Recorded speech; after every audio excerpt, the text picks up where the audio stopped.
Lysene fra nord. Aurora Borealis. Kapitel 1. Bedstemors løfte. I en liten landsby dybt inde i hjertet af Norge bodde det en gut, som hed Lars. Lars bodde sammen med familien sin i et koseligt træhus, omgivet af furuskog og snødægte fjeld. Hver kveld, når lyset fra olielampen glitrede i det lille rummet, plejede Lars at høre bedstemoren fortælle eventyr om de magiske tingene naturen havde givet dette vakre landet. Bedstemoren til Lars var en mild kvinde med hvidt hår og skinnende øjne. Hun havde levet gennem mange kalde vintre og havde været vidne til mange af naturens underværker. Hver gang hun fortalte historier, var stemmen hendes varm og myg, som en vuggesang, som førte Lars ind i vakre drømmer. En vinterkvæld, mens snøen faldt let og dækkede alt, sagde bedstemoren til Lars, at denne kvælden ville blive speciel. Lars, i kvæld vil du få se noget magisk, som ikke alle får chancen til at se, sagde hun med øjne, som glitrede af klæde. Lars var nysgerrig og spændt. Han kunne ikke vente med at finde ud, hvad det magiske var. Bedstemor, hvad er det magiske? Spurgte han, med øjne, som lyste af forventning. Bedstemoren smilte, lagde hånden på skulderen hans og sagde: Det er en hemmelighed, Lars. Men jeg lover, at du aldrig vil glemme denne kvælden. Gør dig klar, vi skal ud og opdage dette magiske. Lars tog raskt på sig en tyk jakke, en ulue og varme handsker. Han følte hjertet slå raskere, som om han forberedte sig på et stort eventyr. Bedstemoren førte ham ud, hvor nattehimlen var klar og kald. De gik gennem små stier, krydsede furuskoven og klatrede op på en højde.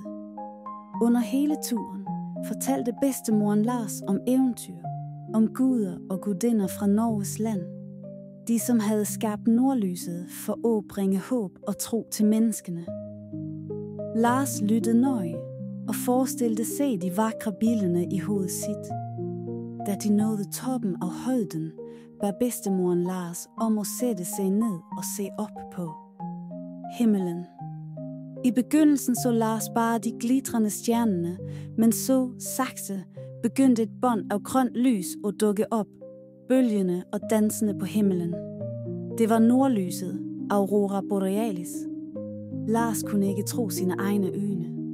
Lyset var strålende og magisk, som et levende maleri skabt af naturens hånd. Bånd af grønt, lilla og rosa lys smeltede sammen og skabte et fantastisk og magisk skue. Gutten følte en dyb ro fra de strålende lysene. I det øjeblikket forsvandt alle bekymringer og sorger, og det eneste, som var igen, var naturens magi og skønhed. Lars følte sig liten, men også vældig heldig, som fik opleve noget så fantastisk. Bedstemoren til Lars så på ham med et mildt smil. Ser du, Lars? Naturen har altid noget magisk for os at opdage. Husk altid at værdsætte og elske den. Lars nikkede, med hjertet fyldt af lykke og taknemmelighed. Den kvælden under nordlyset fik Lars en vakker og meningsfuld oplevelse, et minde, som ville følge ham resten af livet. Og siden da, hver gang han så op på nattehimlen, huskede Lars den magiske kvælden, nordlyset og kærligheden til naturen, som bedstemoren havde givet ham. Kapitel 2. Forberedelserne. Dagen efter den magiske natten under nordlyset, vågnede Lars med en følelse af undring og spænding. Han kunne fortsat se for sig de dansende lysene på himlen og høre bedstemors milde stemme, som fortalte om naturens underværker. Det var som om hele verden havde forandret sig over natten, og Lars følte sig mere knyttet til naturen end nogen gang før. Bedstemor havde lovet Lars, at de skulle dra ud igen for at se nordlyset, men denne gang skulle de forberede sig bedre. Lars, vi må være godt forberedt for virkelig kunne nyde naturens magi, sagde hun, mens hun hældte varm kakao i koppene deres ved frokostbordet. Lars nikkede ivrig. Hvad trænger vi at gøre, bedstemor? Bedstemor smilte og begyndte at forklare. Først og fremmest trænger vi varme klæder. Vinteren i Norge kan være vældig kald, og vi må sørge for, at vi holder os varme. Vi skal også tage med os nogle tæpper og en termos med varm drikke. Og ikke mindst, vi må finde det perfekte sted, hvor vi kan se nordlyset uden forstyrrelser. Lars lyttede nøje og begyndte at planlægge i hovedet sit. Han vidste, at dette ville blive en stor oplevelse, og han ville gøre alt for at være klar. Sammen med bedstemor begyndte han at samle alt de trængte. De fandt de varmeste klæderne, uldtæpper og en stor termos, som de fyldte med varm kakao. Vi må også tage med os nogle snacks, sagde bedstemor med et lurt smil. Det er altid godt at have noget at spise, mens vi venter på, at nordlyset skal dukke op. Lars lå og nikkede. Han elskede bedstemors hjemmelavede kiks og vidste, at de ville smage ekstra godt under den kolde nattehimlen. De pakkede alt i en stor rygsæk og gjorde sig klare for kvælden. Mens de forberedte sig, fortalte bedstemor Lars mere om nordlyset. Vidste du, Lars, at nordlyset er skabt af solens partikler, som kolliderer med jordens atmosfære? Det er som en dans mellem solen og jorden. En dans, som skaber de vakreste lysene på himlen. Lars var fascineret. Det er som magi, bedstemor. Naturens egen magi. Bedstemor nikkede. Ja, det er det virkelig. Og det er derfor, det er så vigtigt. Og tage vare på. Naturen, Lars. Den giver os så mye skønhed og undring. Da kvælden nærmede sig, var Lars og bedstemor klar. De tog på sig de varme klæderne, pakkede rygsækken og begyndte at gå mod det sted bedstemor havde valgt ud. Det var en liten højde, lidt længere under landsbyen, hvor de kunne se himlen klart og tydeligt uden lysforurensning. På vejen dit snakkede det om alt muligt. Bedstemor fortalte historier om hendes barndom, om de gangene hun selv havde set nordlyset, og hvordan det altid havde fyldt hende med en følelse af ro og glæde.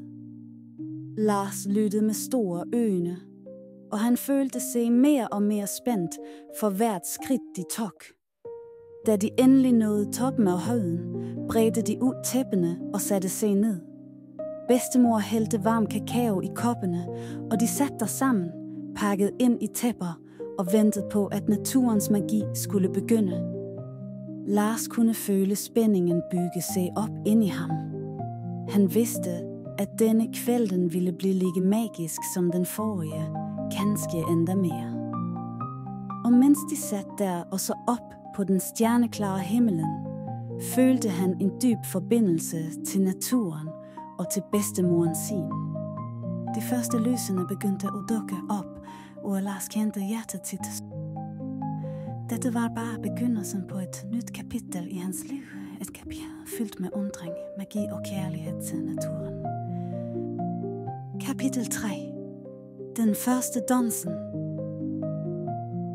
Lars og bedstemor sat tæt sammen på toppen af højden, indpakket i varme tæpper og med kopper fyldt med dampende kakao.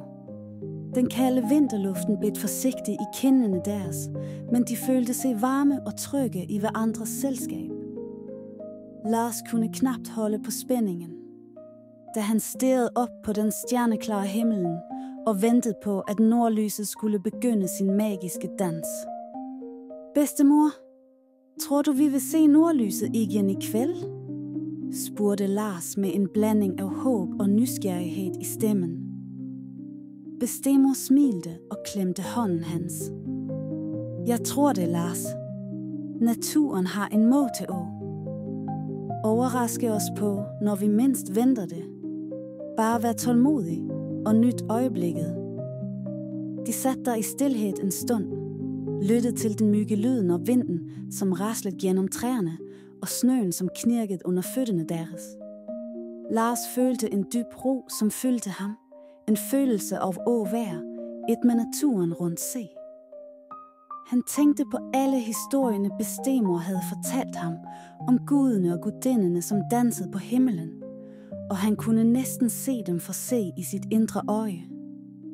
Pludselig begyndte himlen at forandre sig. Et svagt grønt lys dukkede op i horisonten, og Lars kunne kende hjertet sit slå raskere. Bedstemor, se, det begynder, råbte han begejstret. Bedstemor smilte bredt og nikkede. Ja, Lars, dette er bare begyndelsen. Se nøje nu. Lysene blev stærkere og begyndte at bevæge sig over himlen, som om de blev styrt af en usynlig hånd. De dansede og bølgede, skabte mønstre og former, som tok pusten fra Lars. Han kunne ikke tro, hvor vakkert det var, og han følte en dyb taknemmelighed for at være vidne til noget så magisk. Bedstemor, det er endda vakrere, end jeg huskede, hviskede Lars, næsten red for at bryde fortryllelsen. Bedstemor nikkede, øjnene hendes glitrede i lyset fra nordlyset. Ja, Lars, hver gang er unik. Det er det, som gør nordlyset så specielt. Det er som en gave fra naturen, en påmindelse om, hvor fantastisk verden vor er. De satte der i flere timer, så på lysene, som dansede over himlen og delte historier og minder.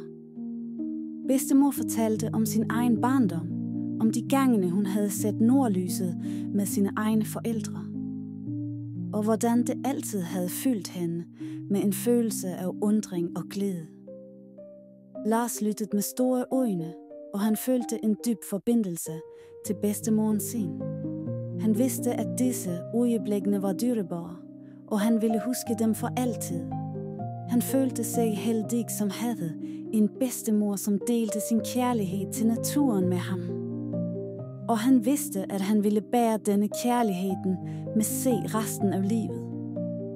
Da natten gik mod slutten, og nordlyset begyndte at falme, følte Lars en dyb ro i hjertet sit. Han vidste, at dette bare var begyndelsen på hans rejse med at udforske naturens magi, og han glædede sig til alle de eventyrene, som ventede på ham. Bedstemor klemte ham tæt og hviskede: Lars, husk altid at se op på himlen og finde magien i verden rundt dig. Naturen har så mye at give os, hvis vi bare tager os tid til at se. Lars nikkede, med hjertet fyldt af taknemmelighed og kærlighed. Han vidste, at han aldrig ville glemme denne natten, og han glædede sig til alle de magiske øjeblikkene, som ventede på ham i fremtiden. Kapitel 4. En ny ven. Efter den magiske natten under nordlyset, følte Lars sig mere knyttet til naturen end nogen gang før. Han kunne ikke vente med at dele oplevelsen med sine venner på skolen. Da han kom til skolen næste dag, var han fuld af energi og spænding. Lars, hvorfor er du så glad i dag? Spurgte hans bedste ven, Erik, mens de satte sammen i klasserummet. Lars smilte bredt. Erik, du vil ikke tro det. Bedstemor og jeg så nordlyset i går kvæld. Det var helt fantastisk. Lysene dansede på himlen, og det var som om hele verden var magisk. Erik så på Lars med store øjne. Virkelig? Jeg har altid ønsket at se nordlyset. Det må have været utroligt. Lars nikkede ivrig. Ja, det var det virkelig. Vi må dra sammen en gang, Erik. Det er noget, du må opleve selv. Mens de snakkede, lagde Lars mærke til en ny jente i klassen. Hun sat alene ved et bord i hjørnet og så ud til at være lidt genert. Lars havde set hende nogle gange før, men de havde aldrig snakket sammen. Han bestemte sig for at gå bort og hilse på hende.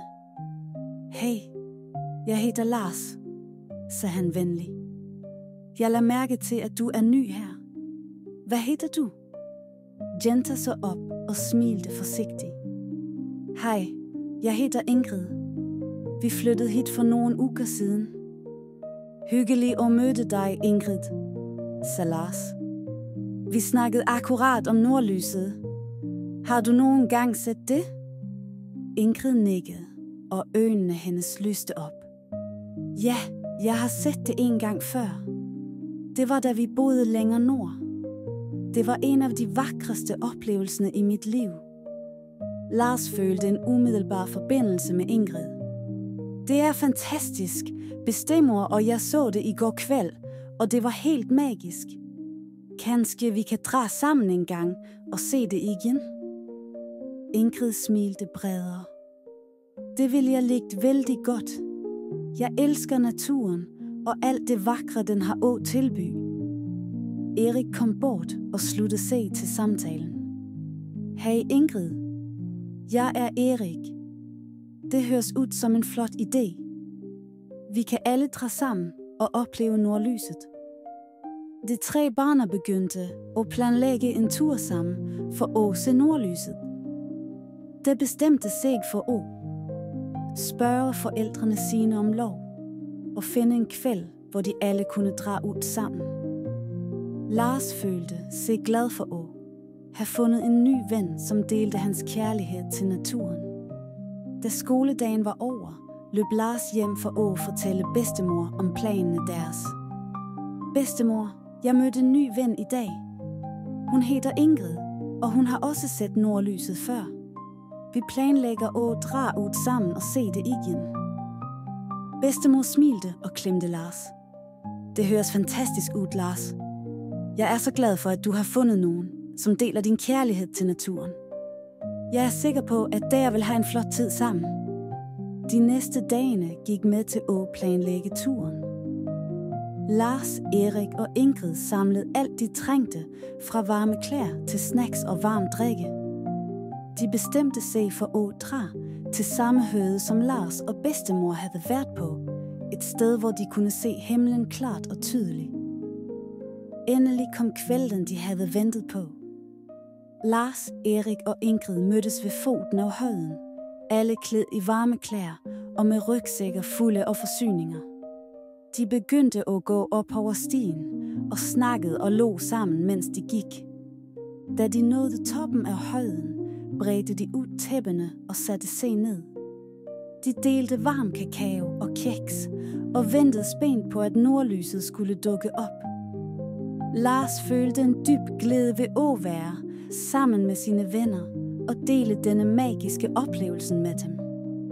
Pludselig begyndte himlen at forandre sig. De første lysene dukkede op, og barnet stirrede op i undring. Nordlyset dansede over himlen, og de følte alle en dyb forbindelse til naturen og til hverandre. Dette er fantastisk, hviskede Ingrid. Jeg er så glad for, at vi gjorde dette sammen. Lars nikkede med hjertet fyldt af taknemmelighed. Ja, dette er virkelig magisk. Jeg er så glad for, at vi er her sammen. De satte der i stilhed, og så på nordlyset, som dansede over himlen. De vidste, at dette var et øjeblik, de aldrig ville glemme. Et øjeblik fyldt med undring, glæde og venskab. Kapitel 5. En hemmelighed i skoen. Efter den magiske kvælden under nordlyset, følte Lars, Erik og Ingrid en dybere forbindelse til hverandre og til naturen. De bestemte sig for at udforske mere af skoven rundt landsbyen og finde flere skjulte skatter, som naturen kunne tilbyde. En lørdag morgen, da solen akkurat havde begyndt at stige op over horisonten, mødtes de 3 vennerne ved kanten af skoven. De havde pakket rygsækkene sine med mat, vand og varme klæder, klar for en dag med eventyr. Jeg har hørt, at det findes en gammel hule dybt inde i skoven, sagde Erik med et glimt i øjet. Bedstefar fortalte mig om den en gang. Han sagde, at det er et sted, hvor man kan finde fred og ro, og kanskje til og med nogle gamle skatter. Lars og Ingrid så på hverandre med spænding. Lad os finde den hulen, sagde Lars. Det høres ud som et perfekt sted for os at udforske. De begyndte at gå ind i skoven, fulgte en smal sti, som snodede sig mellem træerne. Sollyset sildrede gennem løvværket, og fuglene sang sine morgensanger. Det var en fredelig og vakker dag, og barna følte sig lykkelige og frie. Mens de gik, snakkede de om alt muligt. Fra skolen til drømmene deres for fremtiden. Ingrid fortalte om, hvordan hun drømte om at blive en naturfotograf og rejse verden rundt for at fange de vakreste øjeblikkene i naturen. Erik delte sin drøm om at blive en opdagelsesrejsende og finde nye steder, som ingen havde set før. Lars, på sin side, drømte om at blive en naturforsker og lære alt han kunne om jordens mysterier. Efter at have gået i flere timer, kom de til en lille lysning i skoven. Midt i lysningen lå en stor sten, dækket af mose og lav. Jeg tror, vi er nærme nå, sagde Erik og studerede stenen nøje. Bedstefar sagde, at hulen ligger i nærheden af en stor sten som denne. De begyndte at lete rundt stenen, og efter en stund fandt Ingrid en liten åbning skjult bak nogle busker. Se her, råbte hun. Jeg tror, jeg har fundet indgangen til hulen. De 3 vennerne krøb gennem åbningen og fandt sig selv inde i en mørk, kølig hule. De tændte lommelygtene sine og begyndte at udforske. Hulens vægge var dækket af gamle tegninger og symboler, og det var en følelse af historie og mystik i luften. Dette sted er utroligt, hviskede Lars, mens han studerede en af tegningerne på væggen. Det må have været her i hundredvis af år. Ingrid tog frem kameraet sit og begyndte at tage billeder af tegningerne. Jeg lurer på, hvem som lagde disse, sagde hun. Kanskje det var de gamle vikingerne, som boede her for længe siden. Erik nikkede. Det er muligt. Bedstefar sagde, at denne skoven er fuld af gamle hemmeligheder. Kanskje vi finder noget endda mere spændende, hvis vi leter videre. De fortsatte at udforske hulen, og efter en stund fandt de en liten kiste gemt i en krok. Kisten var dækket af støv og spindelvæv, og det var tydeligt, at den ikke havde blivet rørt på mange år. Skal vi åbne den? Spurgte Lars med en blanding af spænding og nervøsitet. Ja, lad os se, hvad som er inde i, sagde Erik, og begyndte forsigtigt at åbne kisten. Inde i kisten fandt de gamle pergamenter, nogle gamle mønter og en vakker, udskåret træfigur. Pergamenterne var dækket af gamle runer og symboler, og det var tydeligt, at de indeholdt en slags historie eller budskab. Dette er utrolige fund, sagde Ingrid, mens hun støttede til pergamentene. Vi må tage dem med tilbage til landsbyen og vise dem til nogen, som kan læse runerne. Lars og Erik nikkede enige.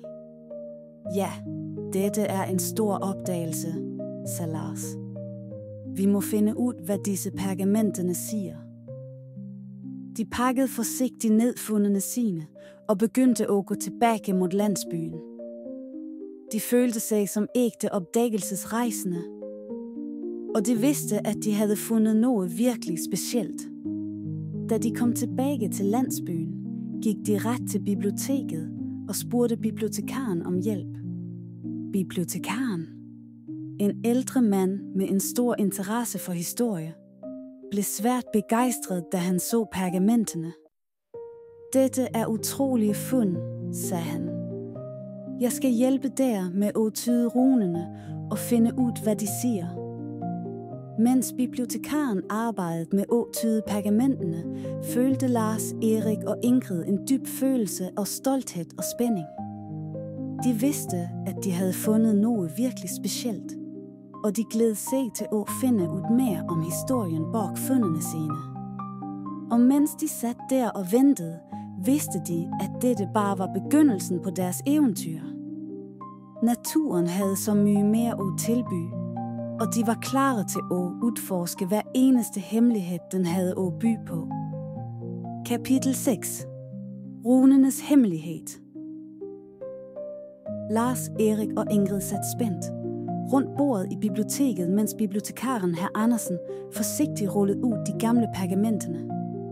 Han justerede brillerne sine og begyndte at studere runene nøje.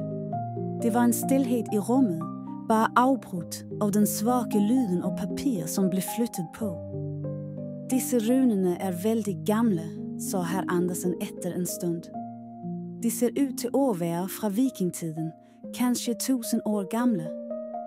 Dette er virkelig en bemærkelsesværdig opdagelse. Barna så på hverandre med store øjne. De havde altid været fascineret af vikingene og deres historie, og nu havde de fundet noget, som kunne give dem et glimt ind i fortiden. Kan du læse, hvad det står? Spurgte Ingrid nysgerrig. Hr. Andersen nikkede og begyndte at oversætte runene højt. Det ser ud til at være en slags dagbog eller journal.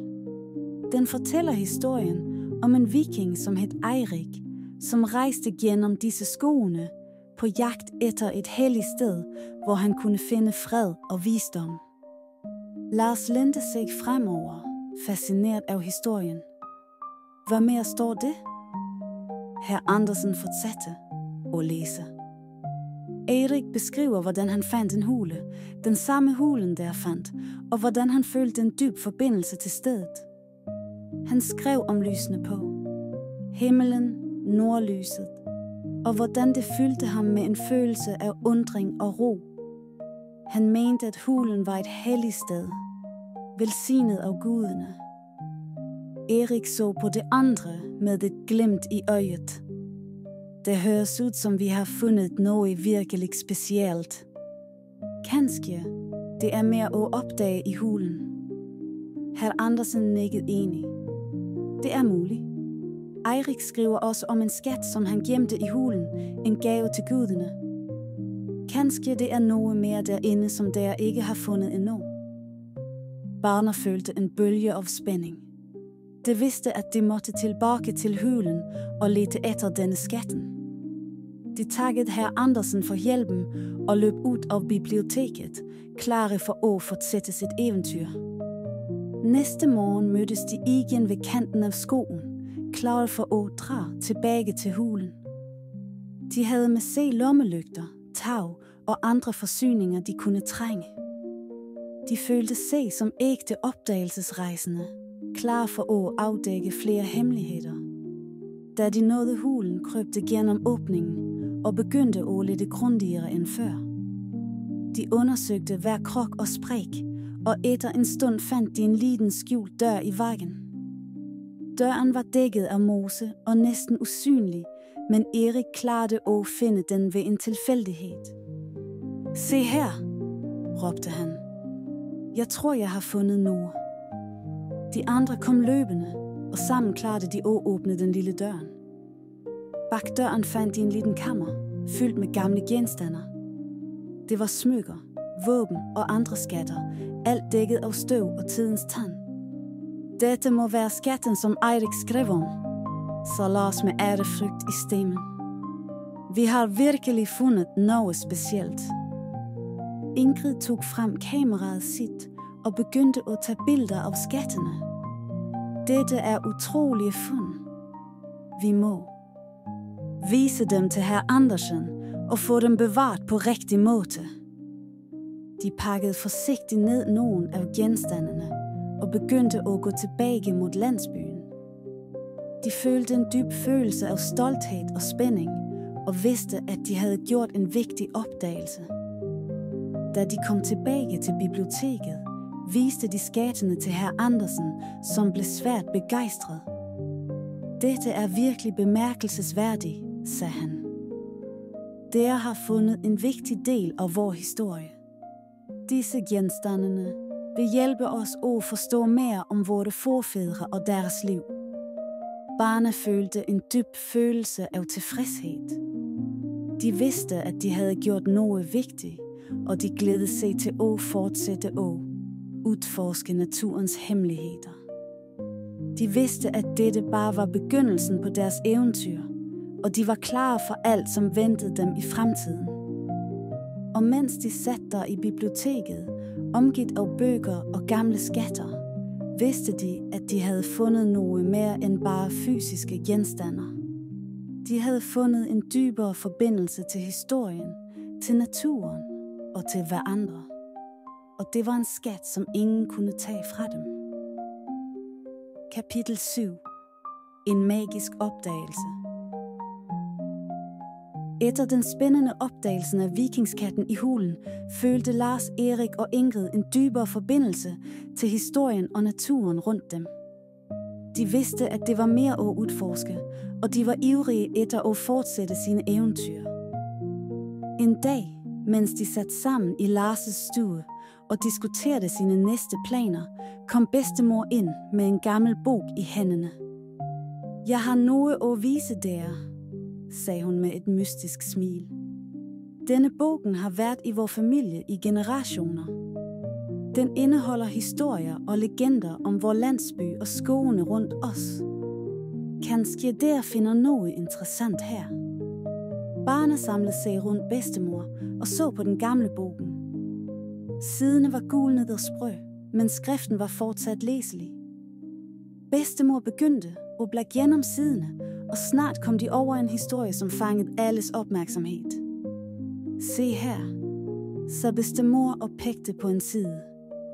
Dette er historien om en magisk indsø, som siges at ligge dybt inde i skoven. Ifølge legenden har indsøen helbredende kræfter, og de som finder den, vil opleve en dyb følelse af fred og lykke.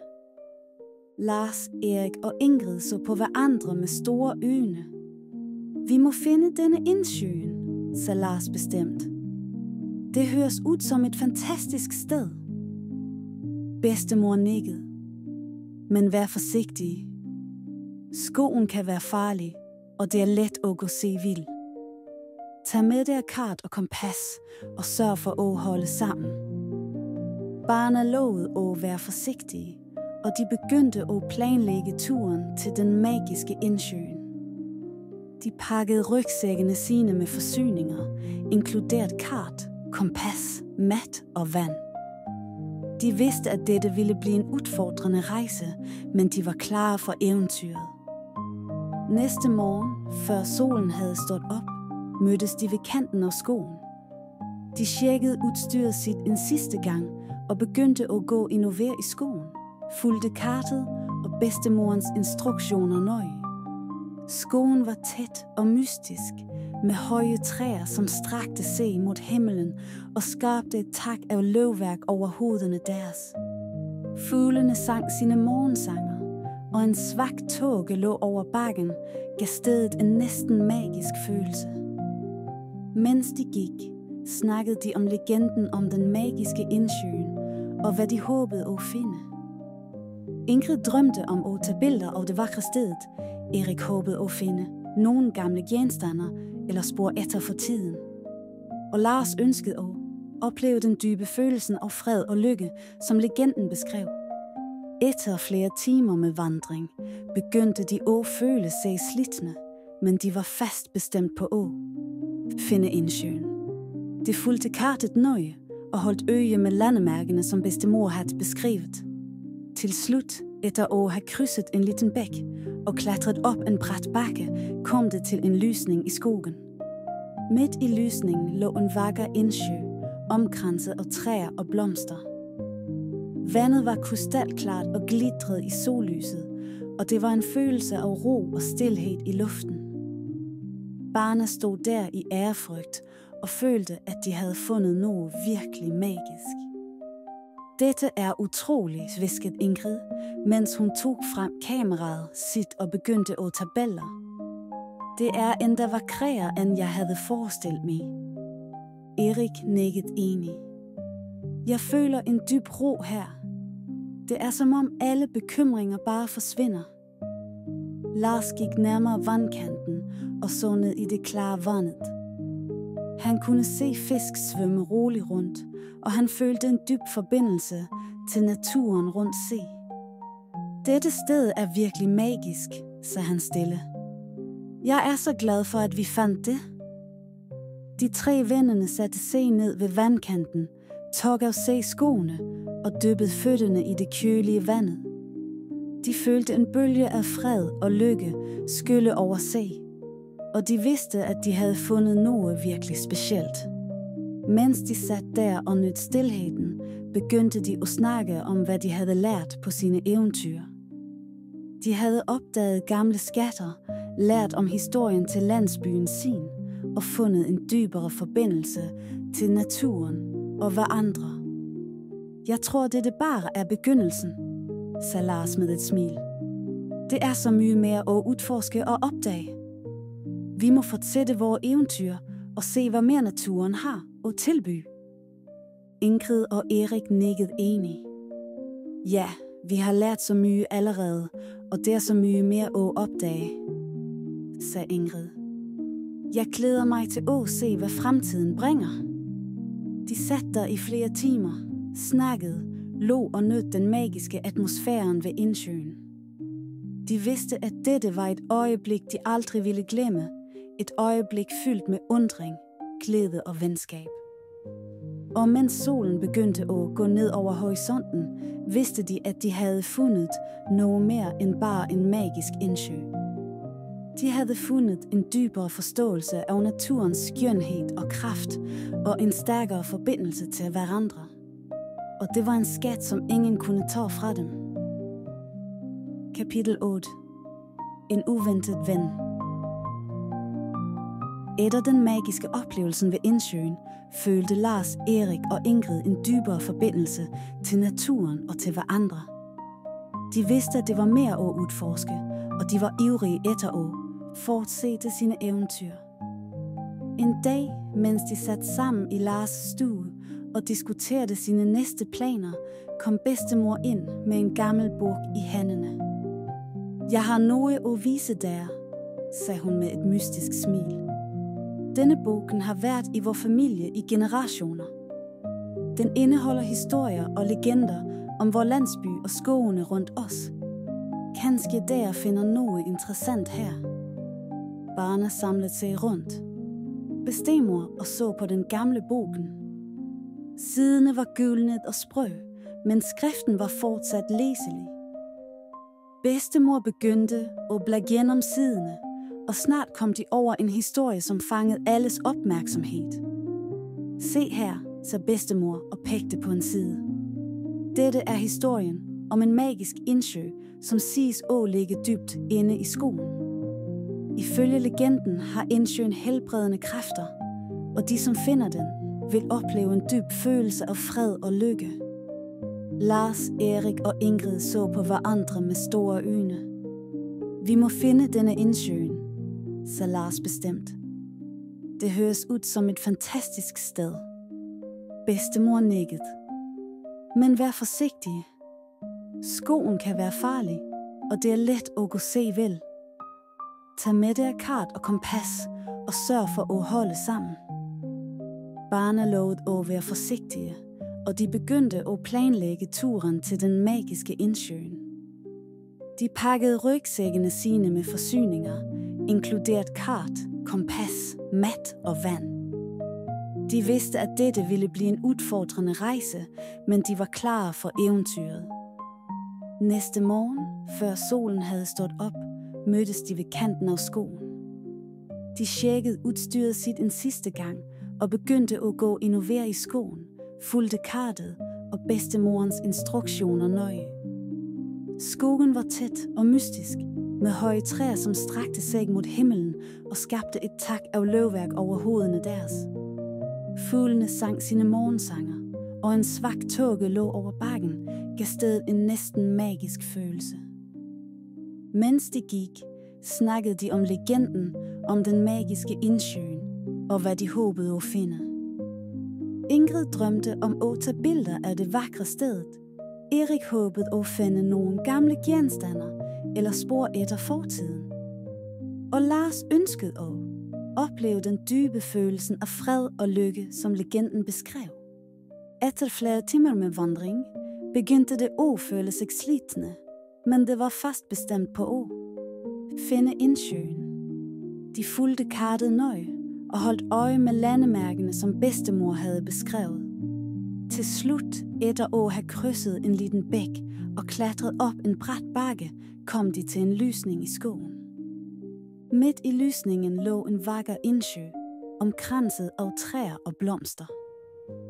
Vandet var krystalklart og glitrede i sollyset, og det var en følelse af ro og stilhed i luften. Barnet stod der i ærefrygt og følte, at de havde fundet noget virkelig magisk. Dette er utroligt, hviskede Ingrid, mens hun tog frem kameraet sit og begyndte at tage billeder. Det er endda vakrere, end jeg havde forestillet mig. Erik nikkede enig. Jeg føler en dyb ro her. Det er som om alle bekymringer bare forsvinder. Lars gik nærmere vandkanten og så ned i det klare vandet. Han kunne se fisk svømme roligt rundt, og han følte en dyb forbindelse til naturen rundt se. Dette sted er virkelig magisk, sagde han stille. Jeg er så glad for, at vi fandt det. De 3 vennene satte sig ned ved vandkanten, tog af sig skoene og dyppede fødderne i det kølige vandet. De følte en bølge af fred og lykke skylle over sig, og de vidste, at de havde fundet noget virkelig specielt. Mens de satt der og nød stilheden, begyndte de at snakke om, hvad de havde lært på sin eventyr. De havde opdaget gamle skatter, lært om historien til landsbyen sin og fundet en dybere forbindelse til naturen og hverandre. Jeg tror, dette bare er begyndelsen, sagde Lars med et smil. Det er så mye mere at udforske og opdage. Vi må fortsætte vores eventyr og se, hvad mere naturen har at tilby. Ingrid og Erik nikkede enige. Ja, vi har lært så mye allerede, og der er så mye mere at opdage, sagde Ingrid. Jeg glæder mig til at se, hvad fremtiden bringer. De satte der i flere timer, snakkede, lå og nød den magiske atmosfæren ved indsøen. De vidste, at dette var et øjeblik, de aldrig ville glemme. Et øjeblik fyldt med undring, glæde og venskab. Og mens solen begyndte at gå ned over horisonten, vidste de, at de havde fundet noget mere end bare en magisk indsø. De havde fundet en dybere forståelse af naturens skønhed og kraft, og en stærkere forbindelse til hverandre. Og det var en skat, som ingen kunne tage fra dem. Kapitel 9. Den gamle vismanden. Efter den magiske oplevelsen ved indsøen, følte Lars, Erik og Ingrid en dybere forbindelse til naturen og til hverandre.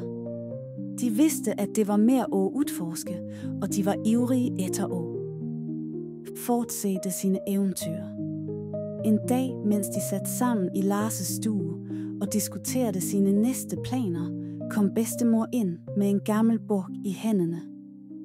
Jeg har noget at vise der, sagde hun med et mystisk smil. Denne bogen har været i vor familie i generationer. Den indeholder historier og legender om vor landsby og skoene rundt os. Kanskje der finder noget interessant her. Barnet samlede sig rundt, bedstemor, og så på den gamle bogen. Siderne var gulnede og sprø, men skriften var fortsat læselig. Bedstemor begyndte at bladre gennem siderne, og snart kom de over en historie, som fangede alles opmærksomhed. Se her, sagde bedstemor og pegte på en side. Dette er historien om en magisk indsø, som siges at ligge dybt inde i skoven. Ifølge legenden har indsøen helbredende kræfter, og de, som finder den, vil opleve en dyb følelse af fred og lykke.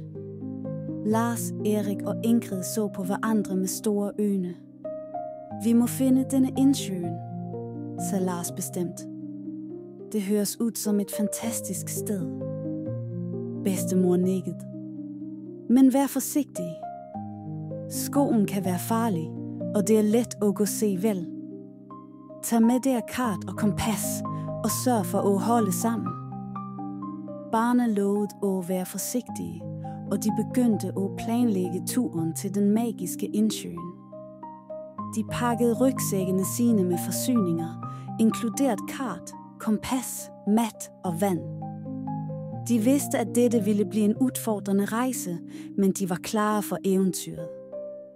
Næste morgen, før solen havde stået op, mødtes de ved kanten af skoven. De tjekkede udstyret sit en sidste gang og begyndte at gå endnu hver i skoven, fulgte kartet og bedstemorens instruktioner nøje. Skogen var tæt og mystisk, med høje træer, som strakte sig mod himlen og skabte et tak af løvværk over hovedene deres. Fuglene sang sine morgensanger, og en svag tåge lå over bakken, gav stedet en næsten magisk følelse. Mens de gik, snakkede de om legenden, om den magiske indsøen og hvad de håbede at finde. Ingrid drømte om at tage billeder af det vakre stedet. Erik håbede at finde nogle gamle genstander eller spor efter for tiden, og Lars ønskede at opleve den dybe følelsen af fred og lykke, som legenden beskrev. Efter flere timer med vandring begyndte de at føle sig slitne, men de var fast bestemt på at finde indsøen. De fulgte kartet nøje og holdt øje med landemærkene, som bedstemor havde beskrevet. Til slut, efter at have krydset en lille bæk og klatret op en brat bakke, kom de til en lysning i skoven. Midt i lysningen lå en vakker indsø, omkranset af træer og blomster. Vandet var krystalklart og glitrede i sollyset, og det var en følelse af ro og stilhed i luften. Barnet stod der i ærefrygt og følte, at de havde fundet noget virkelig magisk. Dette er utroligt, hviskede Ingrid, mens hun tog frem kameraet sit og begyndte at tage billeder. Det er endda vakrere, end jeg havde forestillet mig. Erik nikkede enig. Jeg føler en dyb ro her. Det er som om alle bekymringer bare forsvinder. Lars gik nærmere vandkanten og så ned i det klare vandet. Han kunne se fisk svømme roligt rundt, og han følte en dyb forbindelse til naturen rundt sig. Dette sted er virkelig magisk, sagde han stille. Jeg er så glad for, at vi fandt det. De 3 vennerne satte sig ned ved vandkanten, tog af sig skoene og dyppede fødderne i det kølige vandet. De følte en bølge af fred og lykke skylle over sig, og de vidste, at de havde fundet noget virkelig specielt. Mens de satte der og nød stilheden, begyndte de at snakke om, hvad de havde lært på sine eventyr. De havde opdaget gamle skatter, lært om historien til landsbyen sin og fundet en dybere forbindelse til naturen og hverandre. Jeg tror, dette bare er begyndelsen, sagde Lars med et smil. Det er så mye mere at udforske og opdage. Vi må fortsætte vores eventyr og se, hvad mere naturen har at tilbyde. Ingrid og Erik nikkede enige. Ja, vi har lært så mye allerede, og det er så mye mere at opdage, sagde Ingrid. Jeg glæder mig til at se, hvad fremtiden bringer. De satte der i flere timer, snakkede, lå og nød den magiske atmosfæren ved indsøen. De vidste, at dette var et øjeblik, de aldrig ville glemme. Et øjeblik fyldt med undring, glæde og venskab. Og mens solen begyndte at gå ned over horisonten, vidste de, at de havde fundet noget mere end bare en magisk indsø. De havde fundet en dybere forståelse af naturens skønhed og kraft og en stærkere forbindelse til hverandre. Og det var en skat, som ingen kunne tage fra dem. Kapitel 10. En ny begyndelse. Efter den magiske oplevelsen ved indsøen, følte Lars, Erik og Ingrid en dybere forbindelse til naturen og til hverandre. De vidste, at det var mere at udforske, og de var ivrige efter at fortsætte sine eventyr. En dag, mens de satte sammen i Lars' stue og diskuterede sine næste planer, kom bedstemor ind med en gammel bog i hænderne. Jeg har noget at vise der, sagde hun med et mystisk smil. Denne bogen har været i vor familie i generationer. Den indeholder historier og legender om vor landsby og skovene rundt os. Kanskje der finder noget interessant her. Barnet samlede sig rundt. bedstemor og så på den gamle bogen. Siderne var gulnede og sprø, men skriften var fortsat læselig. Bedstemor begyndte at bladre gennem siderne, og snart kom de over en historie, som fangede alles opmærksomhed. Se her, sagde bedstemor og pegte på en side. Dette er historien om en magisk indsø, som siges at ligge dybt inde i skoven. Ifølge legenden har indsøen helbredende kræfter, og de, som finder den, vil opleve en dyb følelse af fred og lykke. Lars, Erik og Ingrid så på hverandre med store øjne. Vi må finde denne indsøen, sagde Lars bestemt. Det høres ud som et fantastisk sted. Bedstemor nikkede. Men vær forsigtig. Skoven kan være farlig, og det er let at gå se vild. Tag med der kart og kompas, og sørg for at holde sammen. Barna lovede at være forsigtige, og de begyndte at planlægge turen til den magiske indsøen. De pakkede rygsækkene sine med forsyninger, inkluderet kart, kompas, mat og vand. De vidste, at dette ville blive en udfordrende rejse, men de var klare for eventyret. Næste morgen, før solen havde stået op, mødtes de ved kanten af skoven. De tjekkede udstyret sit en sidste gang og begyndte at gå innover i skoven, fulgte kartet og bedstemorens instruktioner nøje. Skoven var tæt og mystisk, med høje træer, som strakte sig mod himlen og skabte et tak af løvværk over hovederne deres. Fuglene sang sine morgensanger, og en svag tåge lå over bakken, gav stedet en næsten magisk følelse. Mens de gik, snakkede de om legenden om den magiske indsøen, og hvad de håbede at finde. Ingrid drømte om at tage billeder af det vakre sted.